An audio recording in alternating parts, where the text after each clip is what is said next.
Dr. Tim Ball, an historical climatologist, sent me a sentence, one sentence, which I think is beautiful to end this particular topic if you want to go on to others. He said, "You can mention that it was warmer than today for at least 95% of the last 10,000 years." That's what he said. James? Yes. I hope people watching this get the idea that there's a lot of data on the other side, that we're all fighting to get in pieces of data because there's so much to say. And I just want to read something that they should read this at the Climate Summit. I think they should really read this today to describe what's going on. And this is from a reliable source, American Meteorological Society Monthly Weather Review publication, that the Arctic Ocean is warming up. Icebergs are growing scarcer, and in some places the seals are finding the water too hot, according to a report by the Commerce Department at Bergen, Norway. Reports from fishermen, sea hunters, explorers all over point to radical change in climate conditions. Why aren't they reading this? And hitherto unheard of temperatures in the Arctic zone. Exploration expeditions report scarcely any ice as far north as 81 degrees. Soundings show the Gulf Stream very warm. Masses of ice have been replaced by moraines of earth and stones, and it goes on and on. Within a few years, it's predicted that due to the ice melt, the sea will rise and make most coastal cities uninhabitable. What year was that written? Oh, that's right. I'm sorry. This is 1922.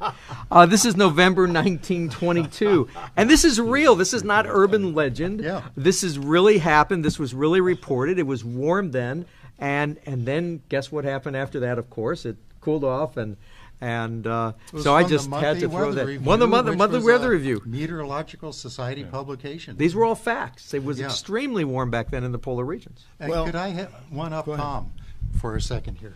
Okay.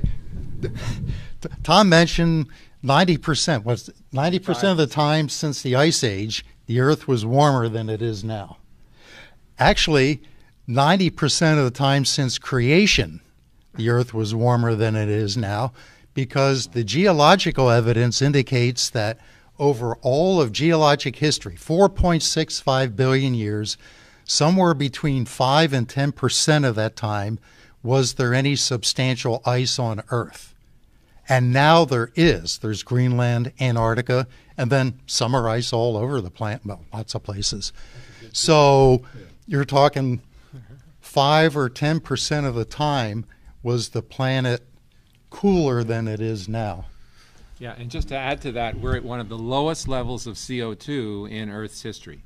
Okay, yes, that's really very important. Good point. I mean, 440 million years ago, when we were in the depths of the coldest period in the last half billion years, we had 1,100% of today's CO2 levels, according to geologic proxies. So, yeah, CO2 is very low right now. They say 40% rise in the last century since 1880. Well, that's peanuts in natural terms. Well, so we should be very wasn't there a carboniferous? The carbon dioxide in this room is now around 900. Now, either we should be happy about it or perhaps evacuate the room for fear that there's something bad about it. There's nothing bad about carbon dioxide. The more, the better.